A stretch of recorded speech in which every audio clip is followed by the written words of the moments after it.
The Global Latin Factor Podcast.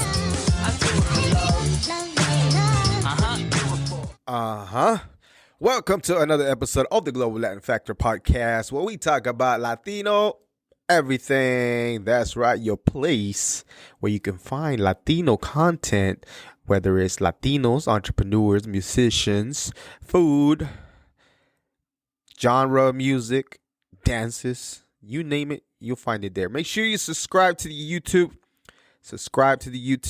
Give it a like. And set a reminder for the new episodes. Every Wednesday, 3 p.m. Central Time, we release new episodes, so you can be on the lookout, and different podcast platforms, so you make sure you be on the lookout. Everything's uniform across every single outlet. The Global Latin Factor Podcast. Just like that. TikTok, you name it, we got it all. Easiest way to find some of the episodes will be to go to the website. Same thing. The website, actually, it's thegloballatinfactor.com. Correction from last week. I don't know why. I'm still in the 2021 zone. So big shout out going out to Mariachi Magallal. And I know during the interview I said 2021. It's 2022. And Happy New Year's. And I hope that you have, I don't know if you believe in resolutions. If you don't, then this is the perfect moment to do a motivational moment. It's another year. I keep debating with Carlos that I feel like your birthday should be like another year to measure, because technically you weren't here. Let's say if you were born in February, that means that you are only here for a few months. You didn't see the whole year. But again, I'm not trying to change what things are. But it's a good way to measure time and set some goals.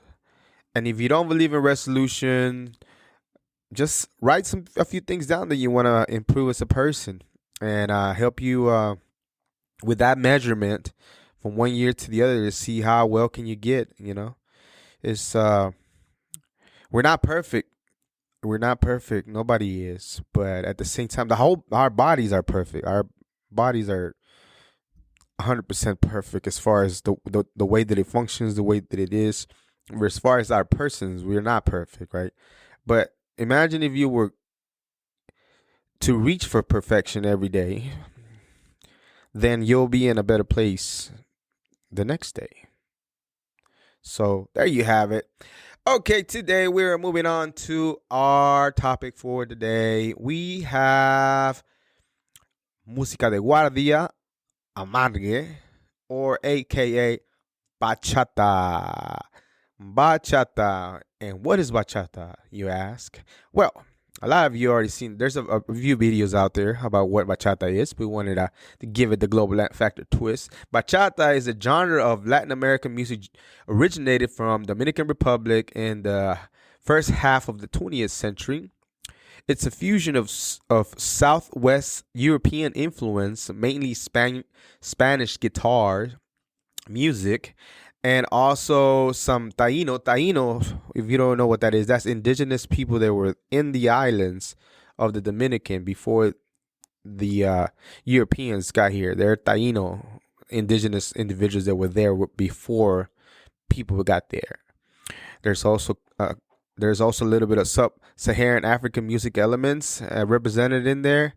And again, it's just something that is credited to be from the Dominican Republic. The original term used to name was, as I mentioned earlier, amargue, because some of the songs were like, it almost remind me whenever you're listening to some like Mexicans, we listen to some Vicente Fernandez, and you just sitting in a cantina in a corner, just drinking your tequila away, and your woman left you. That type of vibe. And that's the type of vibe that they had as far as music but they had this, they didn't have mariachi or that. They have amargue. And rather than later on after that, until after a few time passed, it became and embraced the name more. Bachata became more popular, and as I mentioned, also it was one of the genres that was seen more like the lower tier of people. It wasn't seen by the upper class people, and that's another reason why they call it música de guardia. Bachata rose in the working class of the country during the 1960, 1970. Uh, it was seen as music in the lower class of Dominican. It was seen as lower class by the Dominican elite when it was also like amarga music. Okay, so this is one of the other genres that has entered. The genre has been declared into the intangible culture heritage of humanity by UNESCO. Okay, so what does UNESCO mean? I believe we talked about it before. The United Nations Educational, Scientific, and Cultural Organization, UNESCO, is a specialized agency in the United Nations, the UN, aimed at promoting world peace and securing through international cooperation in education of science and culture. The list of intangible cultural heritage, which aims to ensure better protection of important intangible cultural heritage worldwide and aware of the significance. This list is published by the Intergovernmental Committee of the Safeguarding of Intangible Cultural Heritage. The members, which are elected by the parties, meet in General Assembly. So bachata has been put into that because they feel like it's a very important cultural thing that even though it's not something that you can kind of touch, of course you can say you can print a CD, right? Or MP3. But at the same time, that's not what it means also. It just means that it's going to be protected regardless because they want to make sure that this is one of the most important things for the Dominican, and this is going to be one of the ones that they keep on in that list.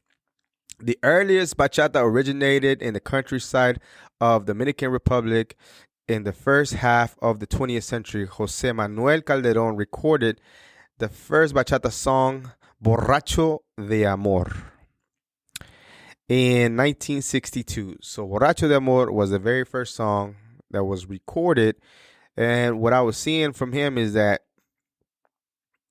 he kind of saw other people the way they were doing it, and he kind of sort of got an idea. They didn't really know about arrangements or anything like that, so he just did what they could and just recorded something down, and that's what they came out with. The genre mixed pan Latin American style called bolero, with more elements coming from son and troubadour singing tradition common in Latin America. During much of its history, bachata music was disregarded by the Dominican elite, as I mentioned earlier, because again, it just seems like it'd be lower tier. But in the 1990s, however, bachata was introduced into a change. Bachata was introduced in a change from nylon string Spanish guitars to maracas of traditional bachata to the electric steel string and gira of modern bachata. Bachata further transformed in the 20th century with creations of the urban bachata style by bands such as Munchie y Alejandra Aventura.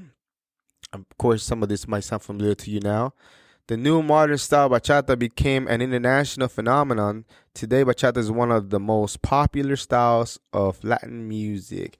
Now, compared to where it came from seeing something that was lower class to what it is now, it's like we talking about Romeo be selling stadiums. It came a long way, and to be now in one of the intangible lists that it will live on regardless whatever happens, it's just not going to go away because it's very important to their culture and it will remain. So if you've never heard about bachata, if you never tried it out, try it. It's very fun to dance. I know a little bit, not enough to get down crazily, but I can bachata a little bit. And there's always classes out and available. I'm pretty sure you can find one wherever you are, so you can get your introduction to some bachata, and you'd be surprised. You'd be surprised how much you enjoy it and how nice. And whenever you get a nice partner and you just feel like you're flowing, it's awesome feeling. So yeah. Alrighty, moving on to our next Latino contributor. We have Dr. Aida Levitan, Ph.D. She's a chairperson of the U.S. Century Bank Board.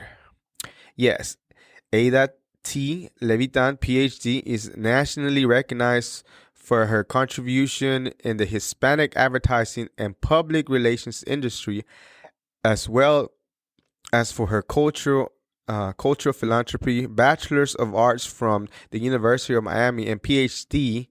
Spanish language and literature from Emory University. So the lady, she's a chairperson, and she has quite a bit of degrees for herself. Yes, she is currently the only female of chair.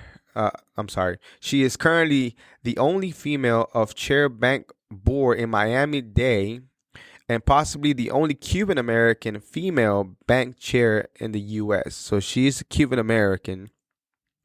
After leading number one Hispanic advertising agencies in the U.S., she founded the Levitan Group Inc., a strategic branding and marketing firm. Levitan serves on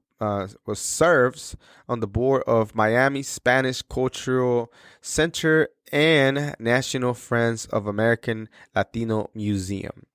She also founded a nonprofit organization, which is the 501c3, which is called Artes Miami, which her son helped her come up with the name, along with major brands, which they help develop and strategize.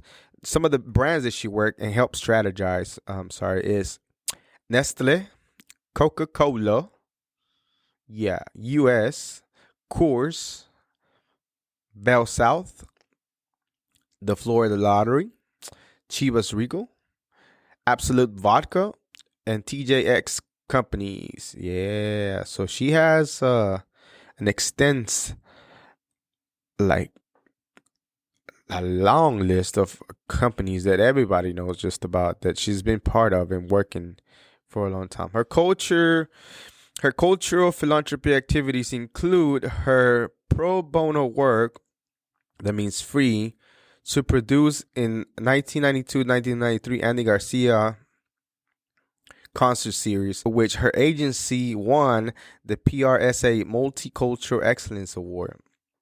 Other major projects include the 1997 Fair of Spain, which attended 40,000 consumers in 1997, the Fair of Seville in Miami, which had 10,000 people in 1994 and 1995, and also production of the documentary Chacao and the Artes Miami Lydia Cabrera Award event. So, yeah, Miss Levitan has been focused, and she's always giving out speeches and different things like that, always empowering. And of course, again, she has the degrees, and she continues to stay the course as far as what she's done as a Cuban American. In 2019, she was the chair of FACE, that's Facts About Cuban Exiles, and the University of Miami Heritage Collection Amigos Board. She is former vice chair of Smithsonian Latino Center and former chair of the Latino Advisory Council. In 2020, she continues to serve as trustee emerita of the Perez Art Museum and board members of the Impact Fund and the Cultural Center of Spain in Miami. So there you have it, a Latina, a Cuban American that has done her part, and I think it's a good thing to talk about her as far as the things that she's done, and maybe somebody could take some inspiration that has looked into doing something like this and can look her up and see like, oh wow, there's somebody like me that's done plenty of things, just like I. All right, this was another episode of the Global Latin Factor podcast. Remember, we are just like you. We are the spice in this melting pot that is the world. Until next time. Todos en este país han estudiado